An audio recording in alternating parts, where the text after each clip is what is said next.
예레미야 10장 17절부터 25절까지의 말씀을 함께 보시겠습니다.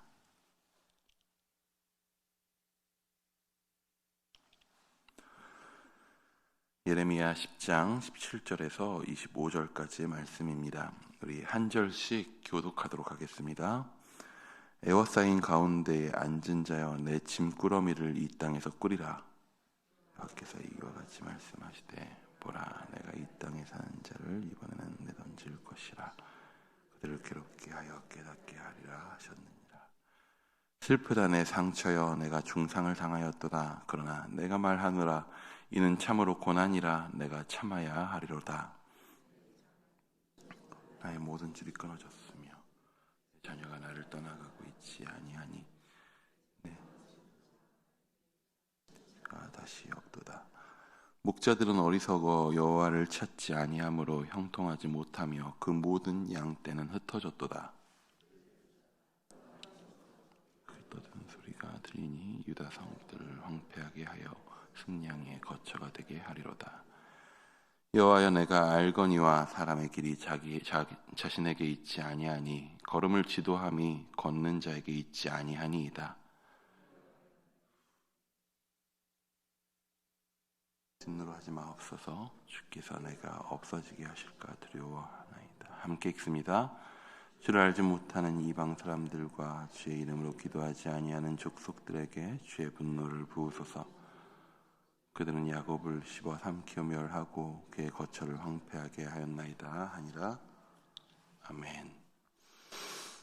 한창 휴가철입니다. 이 휴가철에 누군가에게 휴가철을 어떻게 보낼 것인가 라고 하는 그런 어떤 안무를 물을 때 주로 묻는 것이 이번에 어디 가십니까? 라고 묻더라고요. 어디를 가는지. 이 휴가라고 하는 말을 그냥 풀면 쉴 휴자에 집가자죠. 그래서 그냥 얘기하면 집에서 쉬다 라고 하는 말일 수 있습니다. 물론 휴가를 진짜 정말 몸의 회복을 위한 용도라만 생각한다라고 하면 집에서 가만히 쉬는 게 최고일 겁니다. 몸을 쉰다라고만 생각하면 집에서 잘 쉬는 게 좋죠. 하지만 우리는 휴가를 생각할 때에 주로 어디론가 떠나는 것에 대한 생각을 하게 됩니다. 왜 그렇습니까? 사실 어디론가 떠난다라고 하는 거, 여행을 간다라고 하는 것은 굉장히 몸이 불편한 일입니다. 하지만 사람은 이 몸뿐인 존재가 아니죠. 정서적인 존재고 사회적인 존재이고 또한 결국에 영적인 존재입니다. 일상의 관성은요, 일상의 반복과 그 관성들은 결국에 스트레스를 쌓아가게 됩니다. 그래서 사람은 그 일상의 관성이 쌓이는 그 장소를 떠납니다. 새로운 환경과 새로운 경험은요, 사람에게 생기를 주는 경우가 많습니다. 사람이 나이가 들수록 시간이 빠르게 간다고 하죠. 그것은 그 이유를 설명하기를 새로운 경험이 없어서라고 이야기합니다. 무언가 어릴 때는 모든 것이 새로운 경험이다 보니까 모든 것이 신선하고 그래서 시간이 천천히 가는데 나이가 들면 다 똑같은 것 반복되는 것이다 보니까 시간이 점점 빨리 간다고 하더라고요. 근데 새로운 환경과 새로운 경험은요, 사람을 그래서 뭔가 리프레시 시킵니다. 새롭게 생기를 줍니다. 뿐만 아니죠. 새로운 환경과 경험을 얻는 것뿐만 아니더라도 일상을 떠난다라고 하는 것, 일상으로부터 벗어난다라고 하는 것만으로도 사람은 자유를 느끼게 됩니다. 사람에게 있어서 자유라고 하는 것은 또한 굉장히 중요한 가치라고 할 수 있죠. 그래서 여기 모인 분들 중 다수 혹은 이미 또는 조만간 짐을 꾸리게 될 것입니다. 일상의 자리를 떠나기 위한 짐을 싸게 될 것입니다. 오늘 본문은 짐을 싸라고 어서 짐을 꾸리라고 명령하는 외침으로 시작됩니다. 오늘 본문 17절 말씀 한번 같이 읽어보도록 하겠습니다. 17절입니다. 시작. 에워싸인 가운데 앉은 자여 내 짐꾸러미를 이 땅에서 꾸리라. 예레미야가 유다를 향해서 외칩니다. 짐을 싸라, 짐을 꾸리라고 이야기합니다. 그런데 여기서 말하는 짐의 의미가 휴가를 맞은 우리가 싸는 짐과는 굉장히 많이 다릅니다. 짐을 싼다라고 하는 행위 자체는 크게 다르지 않습니다. 정말로 말 그대로 짐을 싸는 것입니다. 집을 떠나서 거처하고 있는 것을 떠나서 어딘가로 떠났을 때 필요한 물품들을 챙기는 것이 똑같죠. 하지만 그 바탕이 다릅니다. 마치 이런 것과 같습니다. 우리가 휴가를 맞이하여서 짐을 쌉니다. 그리고 여행을 떠납니다. 일상으로부터의 자유를 누립니다. 하지만 만약에 우리가 여행을 떠난 사이 비가 많이 내려서 집이 떠내려가 버린다면 어떻겠습니까? 그것을 우리는 그때부터 여행 또는 휴가라고 이야기하지 않습니다. 그것을 집으로부터 내가 자유해졌다라고 이야기하지 않죠. 어찌 보면 완벽한 자유가 아닙니까? 집으로부터의 자유를 목적으로 한다면 집이 없어져 버리는 것만큼의 자유가 없습니다. 하지만 우리는 그것을 자유라고 부르지 않습니다. 또는 어떤 사람이 휴가를 맞이하여서 짐을 싸서 외국으로 여행을 떠납니다.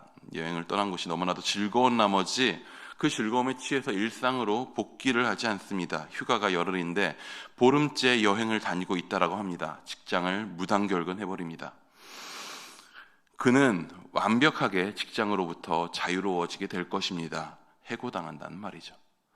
우리는 이것을 그 사람이 직장으로부터 자유를 얻었다라고 이야기하지 않습니다. 이스라엘 백성들이 끊임없이 여호와를 떠납니다. 여호와로부터 자유롭기를 원했습니다. 율법이 제시하는 여러 기준들을 구속으로 여겼습니다. 하나님과의 관계가 자신이 원하는 것을 가로막는 장애물이라고 생각했습니다. 혹은 그 하나님으로부터 무언가를 얻어내는 것은 너무나도 까다롭기 때문에 하나님으로부터 벗어나서 뭔가 다른 것을 기대는 것이 내가 원하는 것을 이뤄나가기에 편하다라고 생각했을지도 모르죠. 그래서 여호와를 장애물로 생각하고 그들은 끊임없이 여호와 하나님을 떠납니다. 아마도 그들을 향해 너희가 여호와를 떠났다라고 말하면 그들은 그렇지 않다고 말했을 것입니다. 많은 선지자들이 그랬죠. 너희가 지금 여호와를 떠났다라고 이야기하지만 그들은 그렇게 여기지를 않았습니다. 그들은 여전히 여호와께서 주신 땅에서 살았죠. 그들 안에 여전히 율법이 있었습니다. 그들 안에 여전히 성전이 서 있었고 성전의 제사는 멈추지 않고 유지되어 있었습니다. 즉 그들이 드리고 있었던 예배를 유지하고 있었던 것이죠. 그런데 끊임없이 그들은 그런 것들이 있음에도 불구하고 끊임없이 하나님을 떠납니다. 끊임없이 외도합니다. 바알을 찾고 아세라를 찾습니다. 아스다롯을 찾습니다. 자기 손으로 우상을 만듭니다. 왜 그렇습니까? 왜 그런가요? 그들이 생각하기에 여호와는 번거롭습니다. 까다롭습니다. 관계를 끊으면 뭔가 큰일이 날까 걱정이 됩니다. 그래서 무시할 수는 없죠. 하지만 내가 원하는 삶을 위한 필요를 채워줄 다른 것들이 끊임없이 필요한 거죠. 그래서 여호와를 섬긴다 하면서 여호와를 나는 떠나지 않았다라고 그 무언가를 유지시켜 놓으면서도 끊임없이 자신을 채워줄 우상을 찾아갑니다. 그들은 여호와로부터 자유롭기를 원했고 어찌 보면 오늘 그 소원이 성취되는 선포가 이루어지는 것입니다. 우리 17절 말씀 한 번 더 같이 읽어보겠습니다. 17절입니다. 시작. 에워싸인 가운데 앉은 자여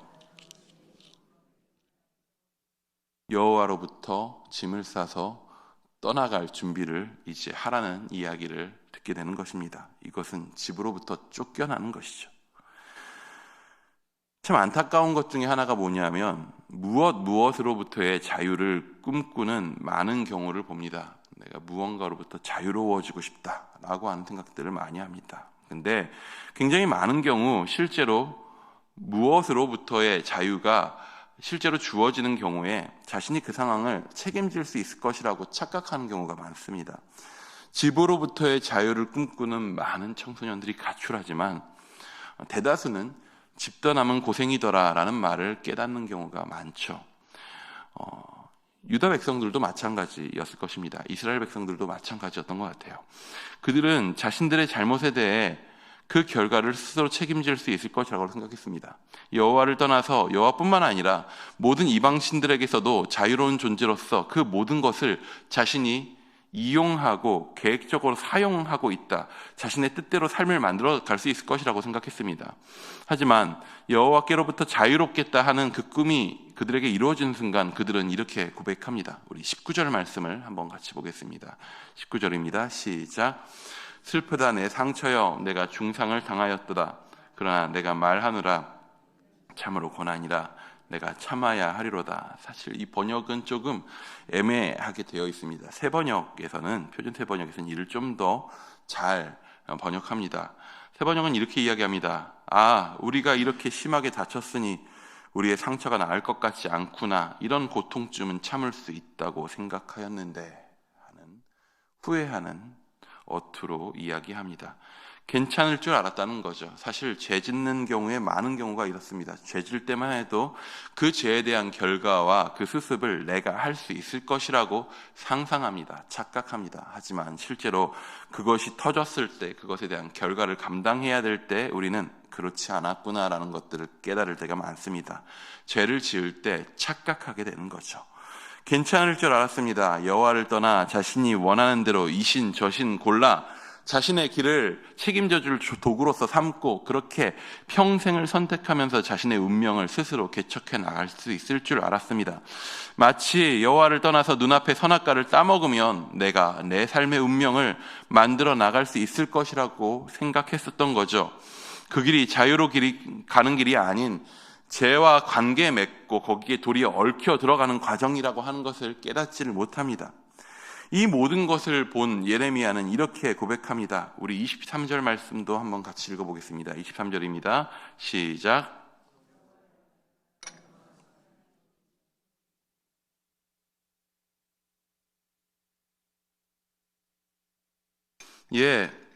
우리의 인생의 모든 길은 누가 아십니까? 누가 인도합니까?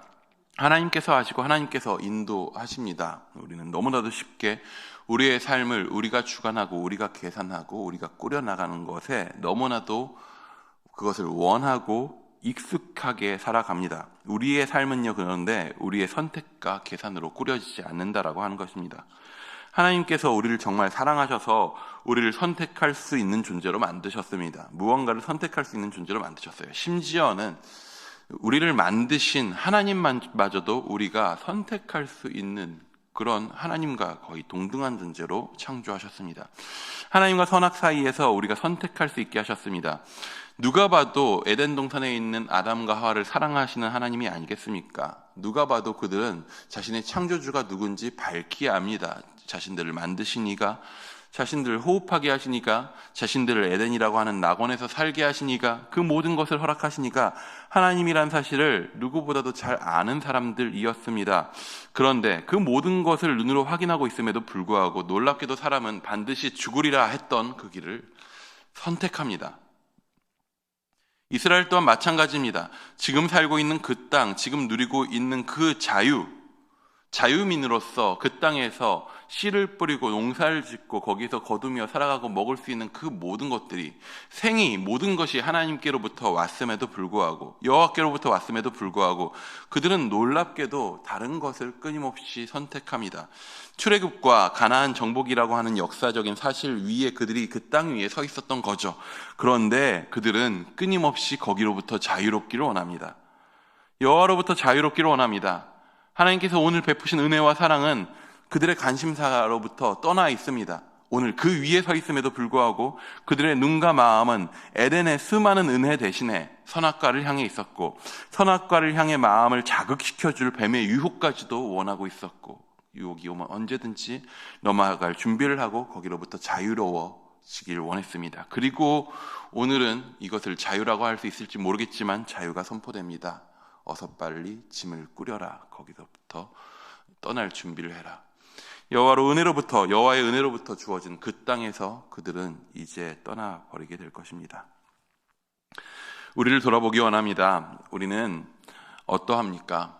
우리는 끊임없이 하나님만을 사랑하고 하나님만 신뢰하고 하나님께서 우리의 삶을 주관하시고 인도하신다라고 하는 것에 대해서 의심하지 않고 인정합니다. 하지만 머리로 인정하는 것과 우리의 마음과 삶은 어떤지 한번 돌아보기 원합니다. 그것을 바로 보는 한 가지는 이것인 것 같습니다. 우리는 오늘 우리에게 베풀어준 은혜를 바라보고 있는지, 오늘 우리에게 베풀어진 사랑을 바라보고 있는지, 아니면 우리가 끊임없이 요구하는 필요와 우리의 욕심을 찾아서 그것을 얻기 위해서 나의 뜻대로 끊임없이 계산하고 있는지, 감사하고 계십니까? 만족하고 계십니까? 오늘 그러고 있지 못하다면, 감사와 만족 가운데서 무언가를 찾고 있지 않다면, 감사와 만족 가운데서 만족함으로써 넘치고 있지 않다면 우리는 어찌 보면은 다른 끊임없이 부족한 것들을 찾고 있다라고 한다라면은 우리는 우리의 삶에 채워주신 여호와를 바라보고 있지 않고 다른 것들 가운데서 끊임없이 내 삶의 길은, 내 운명의 길은 나의 뜻대로, 나의 힘대로 내가 찾는 것들 통하여서 이룰 수 있다라고 믿고 있는 것인지도 모릅니다. 끊임없이 부족을 말하고 원하는 것을 얻기 위해 세상의 여러 신들을 내 힘으로 이용해 보려고 애쓰는 삶, 사실 어딜 가든지 볼 수 있는 삶입니다. 어느 곳에나 욕망이 넘치고 사람이 추구하고 애쓰고 몰리는 곳에는 어느 곳에서나 그것이 있습니다.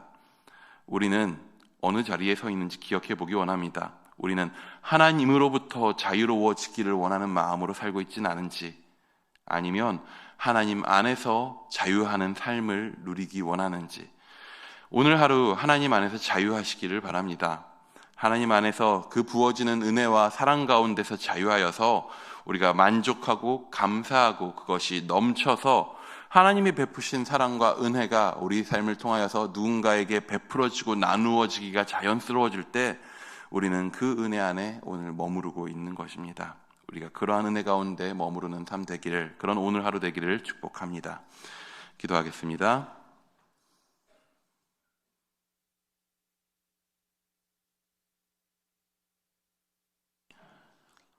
주님, 끊임없이 우리가